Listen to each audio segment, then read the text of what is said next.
घने हरे जंगल के किनारे मोहन नाम का एक गरीब लकड़हारा अपनी पत्नी सीता के साथ रहता था। उनकी छोटी सी झोपड़ी थी। दोनों बहुत मेहनत करते थे, लेकिन मुश्किल से 2 वक्त का खाना जुटा पाते थे। फिर भी वे कभी किसी का बुरा नहीं सोचते थे। एक सुबह सीता ने कहा, मोहन, आज जल्दी लौट आना। घर में खाने के लिए बस थोड़ा सा आटा बचा है। मोहन मुस्कुराया, कुल्हाड़ी उठाई और जंगल की ओर चल पड़ा। जंगल में रंग बिरंगे पक्षी चहचहा रहे थे। बंदर पेड़ों पर उछल कूद कर रहे थे। तभी मोहन को झाड़ियों के पीछे से किसी के रोने की आवाज सुनाई दी। वह धीरे धीरे आगे बढ़ा। वहां एक सुंदर सफेद हिरनी कांटों में फंसी हुई थी। हिरनी दर्द से बोली। कृपया मेरी मदद करो। मोहन ने बिना देर किए अपने हाथों से कांटे हटाए और हिरनी को आजाद कर दिया। हिरनी ने मुस्कुराकर कहा, तुमने मेरी जान बचाई है। तुम्हारी दया का फल तुम्हें जरूर मिलेगा। इतना कहकर वह घने जंगल में गायब हो गई। मोहन को लगा शायद यह उसका भ्रम था। वह सूखी लकड़ियां लेकर घर लौट आया। अगली सुबह वह फिर जंगल गया। इस बार वही हिरनी उसके सामने आई। हिरनी बोली।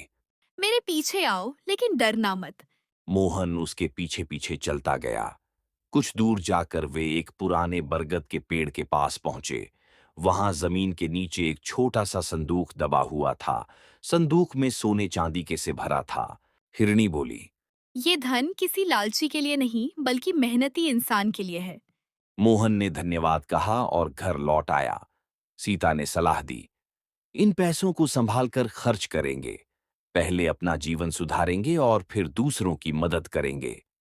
दोनों ने खेत खरीदा, नई झोपड़ी बनाई और गांव के गरीब लोगों की भी मदद करने लगे। उसी गांव में रघु नाम का एक लालची आदमी रहता था।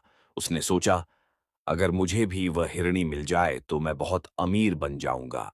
अगले दिन वह कुल्हाड़ी लेकर जंगल पहुंचा। उसने जानबूझकर एक हिरण को पकड़ने की कोशिश की। रघु उसे पकड़ने दौड़ा, लेकिन अचानक उसका पैर फिसला और वह गिर गया। हिरणी बोली। केवल लालच में जंगल आता है, उसे कभी असली खजाना नहीं मिलता। रघु शर्मिंदा होकर सिर झुका लिया। कुछ दिनों बाद जंगल में भीषण आग लग गई। मोहन ने गांव वालों को बुलाया। सबने मिलकर नदी से पानी लाकर आग बुझाई और कई जानवरों की जान बचाई। जंगल फिर से हरा भरा हो गया। हिरनी एक बार फिर दिखाई दी। उसने कहा, मोहन, तुमने केवल मेरी नहीं, पूरे जंगल की रक्षा की है। यही सबसे बड़ा खजाना है। मोहन और सीता मुस्कुराए। उन्होंने वादा किया कि वे हमेशा जंगल और उसके जानवरों की रक्षा करेंगे। उस दिन के बाद जंगल के सभी जानवर मोहन को अपना मित्र मानने लगे। पक्षी उसके कंधे पर बैठते, खरगोश उसके पीछे पीछे दौड़ते और हिरनी दूर से मुस्कुराकर उसे देखती।